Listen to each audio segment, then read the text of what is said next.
Yo tout le monde, bienvenue sur la chaîne 2. Et ouais Max. On est parti pour l'épisode 15 de My Hero Academia. Résumé de l'épisode. On débute directement, j'ai cru qu'on était dans l'épisode d'avant, hein. C'est-à-dire qu'on voit Hawks. Je me suis dit merde, on a lancé l'épisode 14, qu'est-ce qui se passe là, grossière erreur, Jean-Michel. Mais non, en fait c'est Hawks qui débarque au centre, au QG des gros méchants. Et là il y a une réunion de la fraternité on va dire, avec notamment Sanji qui organise le truc. Ouais, c'est sa voix, c'est bien Hirata qui est là. On en reparlera tout à l'heure. On arrive donc, Hawks, il a les informations par les méchants, voilà, etc. Mais quand même, il est infiltré, donc il doit pas oublier sa mission. Il se sert de ses plumes pour écouter. Ça, on savait pas qu'il pouvait faire ça. On savait qu'avec ses plumes, il pouvait être écouté, parce qu'il y a des émetteurs dessus, hein, c'est Dabi qui les a placés dessus. Dabi qui est à la réunion. De même que d'autres personnages qu'on connaît bien, hein, parce qu'il y a Himiko et il y a Twice. Voilà. Les autres personnages, Spinner, c'est qui ça?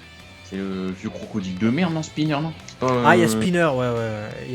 C'est pas un vieux, il est pas vieux, il est jeune, crocodile. Et ouais, ils sont là. On ne nous montre pas les autres personnes qui sont à la réunion. Hein. C'est-à-dire, on a des têtes ombragées, des visages ombragés. Ouais. Bah écoute, c'est parce que t'en parles maintenant. Normalement, on devrait le mettre dans la partie changement, mais refaire la même chose un peu plus tard, ça sert à rien. Autant vous le dire tout de suite. C'est normal. Ils ont en fait, pour des raisons de spoil, vu que dans l'animé il n'y a pas encore d'effets qui ont été dévoilés, des persos qui ont été dévoilés, ils ont volontairement flouté parce que ce même passage dans le manga, c'est Nouklet qui nous a donné son fichier comme d'habitude, qui nous précise tout ça. On voit tout le monde. On voit tout le monde et on connaît avec exactitude quel est leur leitmotiv et ce qu'ils sont en train de préparer. Donc là, clairement... oui, parce qu'on reprécise évidemment qu'on est dans l'arc qui se déroule avec l'agence d'Endeavor, hein. On suit Izuku, Shoto et Bakugo. Normalement, il y a eu un arc avant dans le manga. Hein. Ça, on le répète, c'est la deuxième ou troisième fois qu'on le dit. Normalement, il y a un arc avant. Il a été skip pour le moment. On verra s'il sera entièrement dans l'anime. Ouais, ça fonctionne vraiment, c'est balles de ping-pong en fait. Hein. C'est un coup on est dans l'arc Endeavor, un coup on revient dans les MVA avec donc le My Villain Academia, c'est comme ça qu'il a été surnommé. En fait, il y a énormément de flashbacks et d'échos comme ça, donc c'est pas du tout aussi fluide que le manga. Donc voilà, c'est pour ça qu'il y a beaucoup de personnes qui n'aiment pas trop l'adaptation de Pète des Câbles, parce que c'est vrai que c'est une façon différente de construire l'épisode. Voilà. Ouais, on répète, hein, je pense que c'est comme ça parce qu'il y a le film qui sort en juillet, et dans le film... justement, il y a les 3 élèves qui sont dans l'agence d'Endeavor. Donc ils devaient être dans l'agence d'Endeavor pour la sortie du film. Et clairement, s'ils adaptaient le manga comme c'est dans le manga, c'est pas possible. On serait encore dans l'arc d'avant. Tant mieux, du coup, pour ceux qui suivent le manga et qui auraient voulu ce déroulement-là. Mais pour les studios, la promotion et toutes ces conneries-là, ils auraient spoil en fait qu'ils allaient dans l'agence d'Endeavor. Ensuite, après, au niveau de l'histoire, on revient aussi rapidement sur Endeavor qui nous fait un récap de nouveau de l'attaque qui va débarquer. Et Hawks aussi comprend en parallèle pourquoi, même s'il n'était pas chaud, il était nécessaire d'aller chercher tous les étudiants, parce que quand tu sais qu'il va y avoir un soulèvement de 100 000 personnes, et à un moment donné, il faut bien renforcer ses rangs. Et aujourd'hui, il faut aller chercher les étudiants qui, du coup, ça fait un lien parfait, nous sont montrés dans leur apprentissage, chacun dans leur école, chacun avec leur héros professionnel, Endeavor d'un côté, Bisgéniste, il est toujours chez le coiffeur, on ne sait pas. Mais bref, il y a les différentes écoles qui sont... Enfin, écoles. Ouais, c'est des agences, hein, du coup. Ouais, les agences. J'ai trouvé ça sympa, parce que ça nous récape un peu qui est où. Voilà, mais ils se sont pas attardés dessus, clairement. Ouais, c'est-à-dire que moi, je connaissais que l'émission Qui est qui, là, c'est Qui est où, donc c'est bien. Ça permet d'évoluer un peu. Ouais. Au-delà de ça, on a quand même la révélation de la part des 3 élèves d'Endeavor, un peu de leur motivation. Endeavor cherche ça chez eux. Du coup, il est très à l'écoute, j'ai trouvé. Et j'ai trouvé aussi, en définitif, à la fin de cet épisode, que c'était plutôt un bon professeur. Hein, parce que les leçons qu'il leur distille dans cet épisode sont, je trouve, utiles. En tout cas, pour progresser en tant que héros sur le tas. C'est-à-dire qu'ils ont eu une marge de progression peut-être dans leur école, hein, à UA, etc. et à travers les divers tests qu'ils ont déjà fait. Maintenant, ils ont aussi à apprendre sur le tas, et c'est très différent parce qu'il faut être réactif comme ça, quoi. Et ouais, donc, en fait, j'ai trouvé qu'il sont...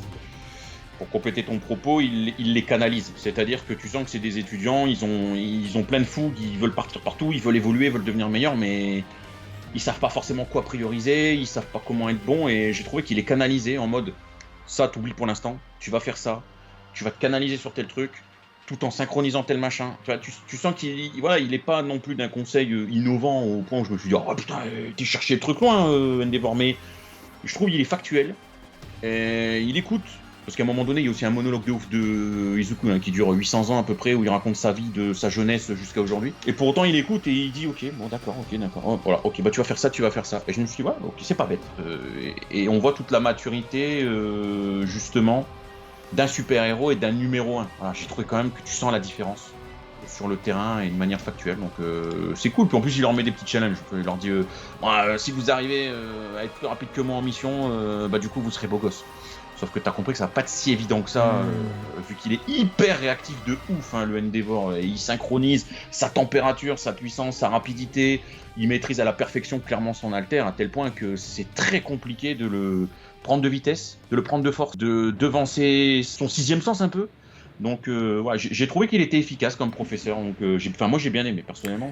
Ça marque aussi la différence fondamentale qui existe entre les héros professionnels bien gradés comme Endeavor, numéro 1, bien gradés, on va dire les 10 premiers, les 20 premiers, et puis les élèves, c'est-à-dire que eux ont l'utilisation de leur alter maîtrisée à la perfection, au point où c'est devenu un réflexe en fait. C'est inné, il explique un peu avec un exemple, genre quelqu'un qui conduit, qui a déjà les réflexes, alors que eux arrivent même pas à maîtriser leur pouvoir concrètement. Izuku, il a un nouveau truc qui sait pas trop l'utiliser, il peut pas se mettre à fond quand il utilise son alter.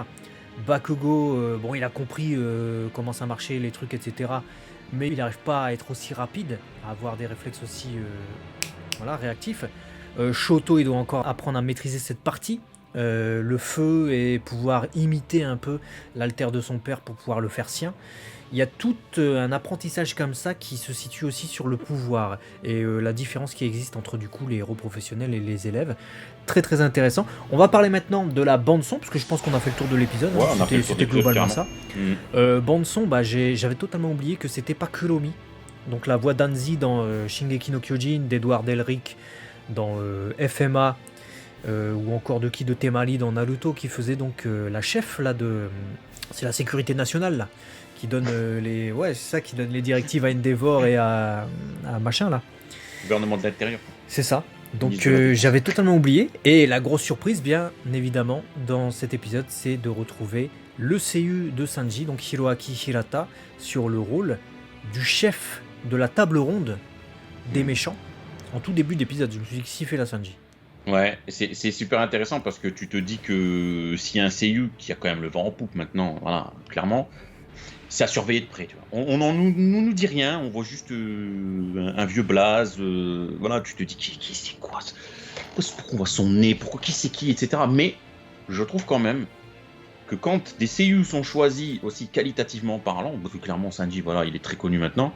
Donc voilà, c'est qu'il va avoir un rôle important pour moi. Enfin, j'ai du mal à me dire qu'ils vont mettre un seiyuu de ouf sur un rôle tertiaire d'un gars qui va se faire éclater dans un lampadaire. Tu vois. Donc je suis curieux, tu vois. Curieux de savoir ce qu'il va faire, curieux de voir le rôle que va avoir ce personnage et dans quel contexte on va le voir.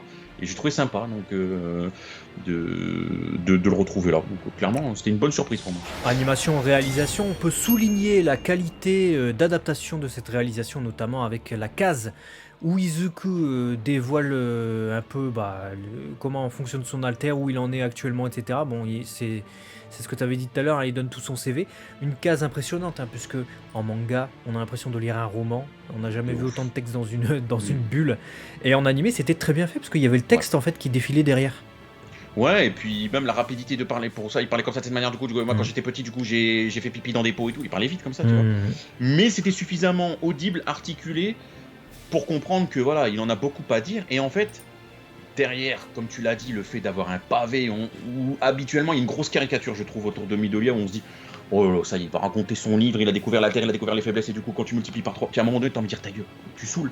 Là, c'est une des rares fois où j'ai trouvé qu'il saoulait pas, parce qu'il a tellement à dire sur ce pouvoir, sans pouvoir en dire de trop non plus, que j'ai trouvé qu'il a été, dans tout ce qu'il a dit, quand même efficace, parce que voilà, devoir expliquer qu'il doit se maîtriser, que c'est puissant, mais qu'il casse ses membres, mais que du coup s'il fait ça il se canalise, mais qu'il arrive à faire ça mais pas ça, et que du coup il rentre dans une complexité parce qu'il y a 6 autres pouvoirs qui vont se déclencher, il y a un vieux truc qui arrive. Et effectivement, tu te dis, il y a beaucoup à raconter en fait, ce gars. De ouf. Son pouvoir. Donc, c'était efficace, et ça m'a pas saoulé. Voilà, donc je voulais quand même le noter parce que ça aurait pu me saouler. Donc voilà. Carrément. Conclusion de cet épisode. Alors, j'ai quand même une interrogation, c'est Hawks qui est éminemment suivi, je trouve. C'est-à-dire que du côté des héros, maintenant, Endeavor a compris qu'Endeavor était infiltré. Il l'a compris de lui-même, hein, vu qu'il a vu le code dans le livre. Il ne faut pas être non plus né de la dernière pluie pour comprendre ça. Les informations codées du coup de notre cher Hawks, il est extrêmement surveillé. Du coup, je me dis, même le gars, il arrive aux réunions, il participe pas aux réunions. Hein. Ça, c'est l'alliance des vilains et Sanji. C'est pas Ça. Je me suis dit, ça confirme un peu mon idée de départ. Il est pris pour cible, le gars, et c'est sûr, il va clame s'il va. Il va se passer un truc. Il va se passer un truc de malade. Et sinon, côté bonne nouvelle, parce qu'il y a quand même au moins une bonne nouvelle, hein, outre les impressions d'Endeavor par rapport au pouvoir et aux améliorations possibles de nos chers héros, c'est le retour de Himiko Toga, voilà, qui me fait plaisir. Bah ouais, j'ai pensé à toi bizarrement. C'est vrai.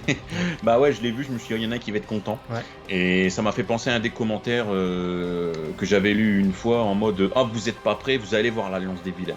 Et c'était le seul truc, et du coup je l'ai vu, je me suis dit, qu'est-ce qu'ils foutent là, sans foirer. Petit commentaire avant de te donner la parole sur la conclusion. Justement, je me suis fait la réflexion, l'Alliance des vilains, on est d'accord que pour l'instant on n'a pas vu encore d'aboutissement avec eux. Donc c'est pour ça aussi que je suis très content de les revoir et que pour moi c'est important qu'ils soient dans cet arc. C'est-à-dire que généralement il y a un méchant, dans une série animée il y a un méchant. Tu sais, il y a toujours un méchant, à un moment donné. Ce méchant, soit il parvient pas à son but parce que le héros l'en empêche, soit il y parvient. D'accord. Là, l'Alliance des vilains, pour le moment, je veux dire One for All mis à part, hein, qui a lui agi et du coup il a été au bout de son truc. Eux, bah il n'y a pas eu de finalité. Ça continue encore avec eux, tu vois. Et du coup je suis super curieux parce que ça va faire un lien parfait avec ce que tu dis, c'est qu'on a vu d'un côté ce qui semble être Shigaraki faire exploser Deika et l'événement où tu te dis qu'est-ce qu'il a développé comme potentiel, etc. Et à cette table ronde, tu découvres du coup l'Alliance des super vilains et en même temps tu découvres Sanji Bis là, et ces personnes qui semblent être à la tête de la gestion de cette alliance héros, anti-héros, etc. Donc je me dis, quel lien, quel stratagème a été mis en point pour s'entendre comme ça et créer ce soulèvement, tu vois. Je me dis, qui est vraiment le chef en fait. Est-ce qu'il va y avoir d'un côté Shigaraki, d'un côté Sanji, là, encore une fois un combat d'ego de celui qui va diriger. Est-ce que chacun va apporter un truc? Tu vois, je commence à être curieux en fait, à me dire mais comment ils se sont entendus? Parce que Shigaraki veut toujours être au-dessus, tu vois. Donc voilà, ça aiguise ma curiosité. Et pour résumer, clairement t'as tout dit. Je rajouterai juste une chose, c'est que j'ai bien aimé qu'on recentre les choses, à savoir qu'ils ont encore du chemin à parcourir. Je parle de Izuku, de Bakugo, de Todoroki, parce qu'on a tendance à chaque fois, notamment avec les saisons 4, etc., à montrer des gars qui sont ouf. Voilà, ils ont pété Overhaul, c'est des fous, t'as l'impression, limite, à un moment donné, si t'oublies leur chemin, que ça y est, c'est des fous, tu vois. Là, c'est bien. Je trouve que ça fait, calme-toi, redescends, regarde ce qu'est un numéro 1 vraiment, regarde où t'es, frère, t'as de la marge. Et j'aime bien, parce que ça me montre encore un panel évolutif et une évolution à venir, et ça me plaît beaucoup.